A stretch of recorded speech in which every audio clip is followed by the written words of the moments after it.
બનાસકાંઠાના થરામાં સોની વેપારીના બાઇકની ઉઠાંતરી કરવામાં આવી છે। પાર્ક કરેલી ગાડીમાંથી 10 કિલો ચાંદીની ચોરી થઈ છે। અંદાજે 20 થી 25 લાખના દાગીનાની ચોરી થઈ હોવાની વિગતો છે। મહેસાણાના સેલ્સમેન અલ્પેશ સોની સાથે આ ઘટના બની છે। ફરિયાદ નોંધવા મામલે થરા અને દિયોદર પોલીસે વેપારીને ધક્કે ચડાવ્યો।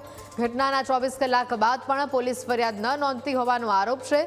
પોલીસની ઢીલી કામગીરીના પગલે વેપારીઓમાં રોષનો માહોલ છે। સોની વેપારીઓના ટોળા ઉમટતા પોલીસે સમગ્ર મામલે તપાસ શરૂ કરી।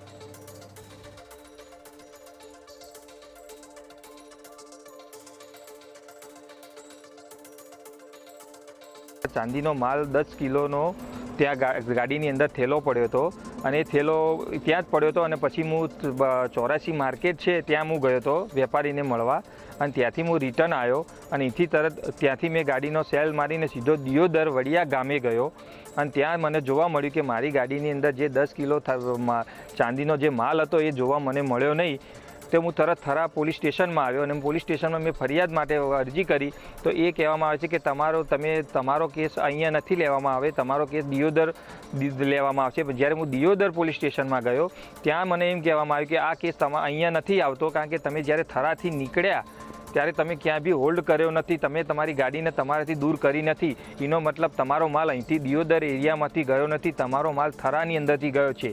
તો તમારે આ કેસ અહીંયા લેવામાં નહીં આવે, તમારો કેસ થરા પોલીસ સ્ટેશનમાં લેવામાં આવશે। એટલે હું હાલ કન્ફ્યુઝન થયો છું કે મારો 10 કિલો માલ એટલે આજના ભાવે ગણવા જો તો 20 થી 25 લાખનો માલ મારો ગુમ થયો છે અને હું પરેશાન છું।